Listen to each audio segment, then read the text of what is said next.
Are you thinking about buying a house in Edmonton? Are you wondering how to make the home buying process as easy as possible? Well, in this video, I'm going to show you the 7 simple steps to buying a house in Edmonton so you can avoid the common mistakes and purchase your first home with ease. Hey, it's Trevor Tardif here with Century 21 Masters, where you get the latest advice, tips, and strategies for navigating the Edmonton real estate market. If you're new here, don't forget to hit that subscribe button and the little notification bell so that you don't miss anything. And just so you know, any links that I mention in the video can be found in the description box below. So let's get started. Buying a home is a big step. It's a complex process that can seem long and confusing. So in this video, I'm going to do my best to simplify it for you. Having worked with dozens of buyers over the past 4 years, I know how to guide people through the process of buying a home. Plus, once we're done, I'll share a link to grab my home buyer's guide, which covers everything you need to know about the process of buying. Plus, I'll also get you a link to my purchase inspection checklist, which you can use to spot any repairs and maintenance a home might need before you decide to write an offer or hire a professional inspector. All right, so here's the 7-step process to buying a house. Step 1, explore what you can afford. This is not just based on what you think you can afford to spend on a house each month. It's going to come down to lender requirements. And mortgage lenders are going to look at your income, your debt payments, and how much money you can come up with for a down payment. They've also got credit rating requirements and something called debt service ratios. I've got a whole other video on this called Calculating How Much Home You Can Afford, which basically takes you through the steps that you can use to pre-qualify yourself for a mortgage. It covers lender requirements, affordability calculators, down payments, credit ratings, and more. You can check that video out in the description. A really good place to start that's simple and easy is actually on Realtor.ca's affordability calculator. I've put a link to this affordability calculator in the description below. A couple other things that can influence what you can afford are government incentive programs. The main ones are the RRSP Home Buyers Plan, which has been around for a long time and basically consists of borrowing money from your RRSP account to use towards your down payment. I'll put a link in the description below to get more information on that program. And the second one is the Canadian First Time Home Buyers Incentive, which is quite new. It actually just came out in September 2019. And if you want to find out if this program might be a good fit for you, I actually recently interviewed a mortgage broker about this program. You can check out that video in the description below as well. Okay, step 2, get pre-approved for a mortgage. Now this is a step up from finding out what you can afford. This is actually going out and verifying what you can afford by getting pre-approved for a mortgage by either your bank or a mortgage broker. This is a very important step because if you don't get pre-approved for a mortgage, you're actually really only guessing on exactly how much you can afford because there's a lot of different factors that can come into play that could affect the final amount that you can get approved for. Things like how much debt you have, what your credit rating is, what sort of supporting documentation you have. Getting pre-approved is when you've actually provided all of your supporting documentation and they've approved you for a certain amount. After that, there'll be no doubt in your mind about what you can actually afford to purchase. You can actually skip step 1 and jump straight to this step if you want to get serious right away. Just go into your bank or start working with a mortgage broker, give them all the supporting documentation, and then that way there's going to be no doubt about what exactly you can afford. So I always recommend getting pre-approved before you start going out looking at houses, things like that. We'll get into that later. But you want to take this step very seriously because there's a lot of factors that can affect what you can actually get approved for, and you're never going to know until you actually go out and get pre-approved. Okay, so there's a few things that you'll want to look at during this process is like what type of mortgage you might want. There's variable mortgages, there's fixed rate mortgages, there's open mortgages, closed mortgages. You'll also want to see what other mortgage options you have. What sort of interest rates can you get?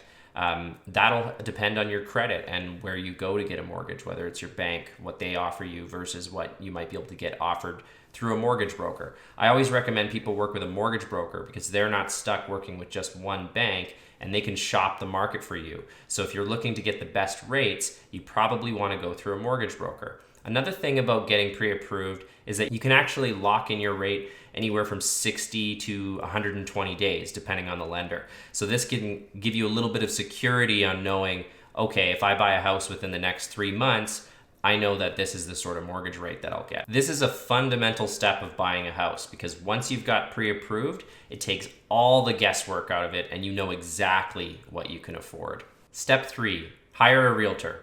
A realtor will play a vital role in your home buying experience. Let's say you hired me as your realtor. As your realtor, I'd guide you through the entire process of buying, I'd show you properties that fit your criteria, and I'd also act as your personal advisor and negotiator.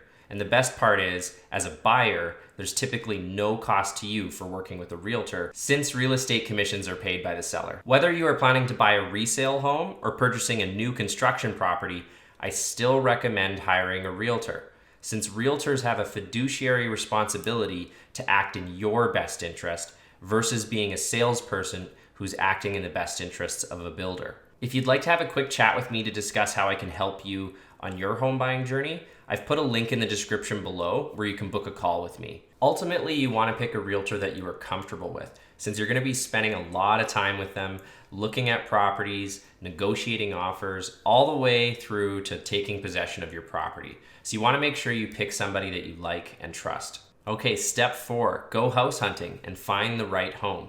Now this is a step almost everybody gets started on way before they actually do anything else. This is the fun part. You get to start looking at what areas you like, what neighborhoods you like, what you like about houses, what style of house, all that kind of stuff comes into play here. So I don't really need to explain that stuff to you. You're probably already going to know what you like, but you do want to keep in mind location. So how far away from work do you want to be? How far away from your kids' schools? Which schools are nearby, if that's important to you? What amenities are nearby? Do you want a lot of shopping nearby? Or is it important to be near certain traffic routes for you? These are all things that you want to consider, and a lot of it is pretty common sense. One big thing people have to figure out is if they want to buy new or if they want to buy a resale property. And there's a lot of different pros and cons to this. One of them being location versus newness. Now, in Edmonton at least, most new homes tend to be on the outskirts or furthest away from the city center. So depending on where you work, that could mean a longer commute.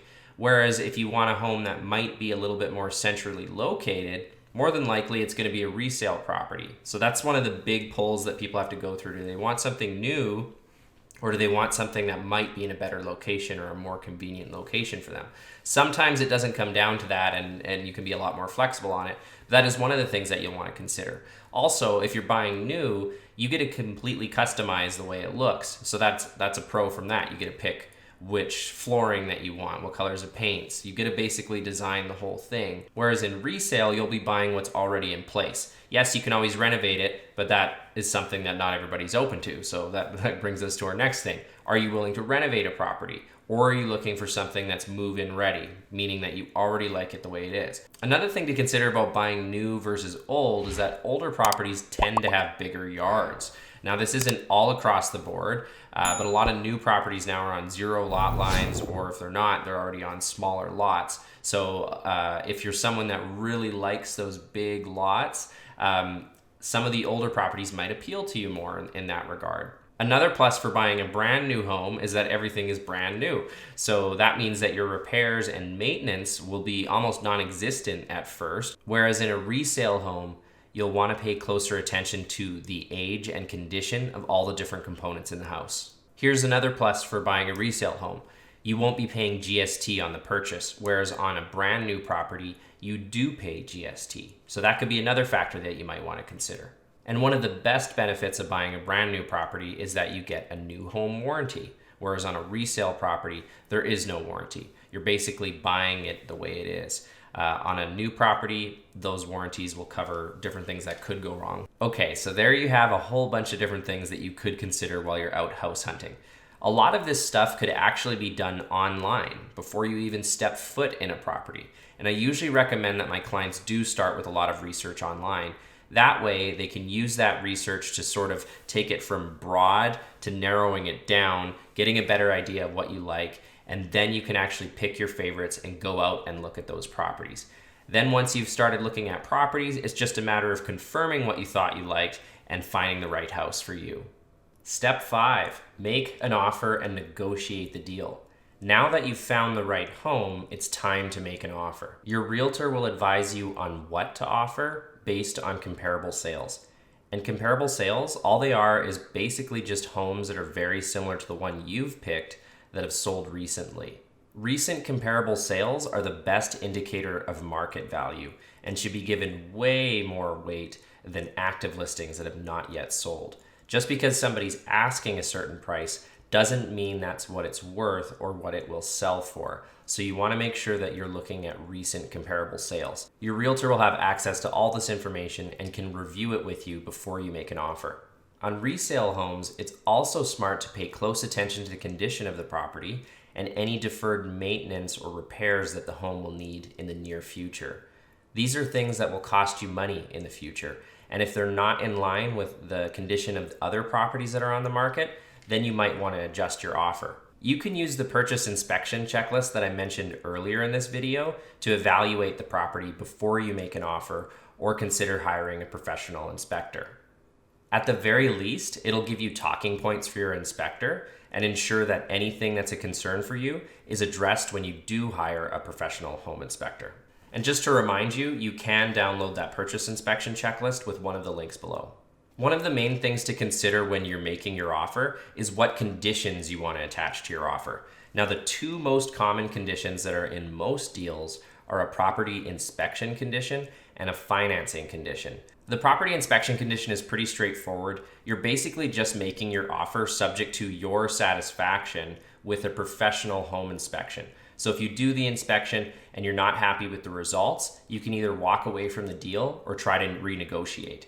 The financing condition is making the offer subject to you obtaining acceptable mortgage financing for the property. Another condition that comes into play for condo purchases is a condo document review condition. And this is so that you can review the financial health of the building by reviewing all their documentation. This includes things like meeting minutes, reserve fund studies, financial statements, all the important documentation that you can use to analyze the building. Now, this is something that you could do yourself if you're comfortable with those types of documents. Otherwise, I would recommend hiring a professional condo doc review company. Once you've submitted your offer, your realtor will negotiate on your behalf until they come to an agreement with the seller. Expect a counteroffer. Most initial offers are not accepted by the seller, so expect a little bit of back and forth until you can come to an agreement. If you can't come to an agreement that works for you and the seller, you'll have to move on to another property. Step 6, satisfy your conditions. The condition period is typically 10 days, and this is where you'll get a professional home inspection, get financing approved on the property, and if it's a condo, review condo documents. The first thing you'll do is send a copy of the purchase contract to your lender so that they can get to work on getting financing approved. Next, you'll schedule a property inspection. And if it's a condo, your realtor will make arrangements to get copies of the condo documents so that you or a professional of your choice can review the documents. After getting a copy of the purchase contract, your lender might require additional documentation from you in order to approve the deal. It's important to move fast during the condition period because those 10 days will fly by before you know it. And even though you got pre-approved in step 2, there could be hiccups in financing, so you don't want to dawdle. If there's a problem with the inspection, financing, or the condo documents, at this point you can choose to walk away from the deal and find a different property that suits your needs. Now, assuming that doesn't happen and you've got your inspection done, financing fully approved, and you're happy with the condo documents, you'll move forward with the deal by removing your conditions. And this is when you're fully committed to purchasing the property and there's no going back. You've satisfied your conditions and you are locked in. Step 7, close the deal. At this point, now that you've removed and satisfied your conditions, it's time to pass the deal off to a lawyer who will close the deal for you. Your realtor's brokerage will take care of a lot of this for you, so all you've got to do is pick a lawyer or go with one recommended by your realtor. The lawyers will prepare everything for closing, and when they're ready, they'll get you to come in and review and sign closing documentation, as well as make arrangements to send your down payment to their trust account. After that, it's as simple as waiting until the closing day when the money changes hands and you can take possession of your new home. Typically, you'll meet with your realtor in the late morning or early afternoon, depending on when the seller's lawyer can verify that they've received all the funds. So the timeline can vary a little bit here. But once they've got the funds, they'll let your realtor know so they can come and pick up the keys, and then you can meet with them at the property and start moving in. And that's it. Okay, so those are the 7 major steps to buying a home. Explore what you can afford, get pre-approved, choose a realtor, go house hunting, make an offer and negotiate, satisfy your conditions, and close the deal. If you'd like a reference guide that covers everything I've just gone over and more, click the link in the description below to grab a copy of my Home Buyer's Guide. Thanks so much for watching this video. I hope it was helpful to you. Be sure to check out my other videos and subscribe. Hit that little bell notification because I'm going to be coming out with a lot more videos in the weeks and months ahead. I hope this was helpful to you.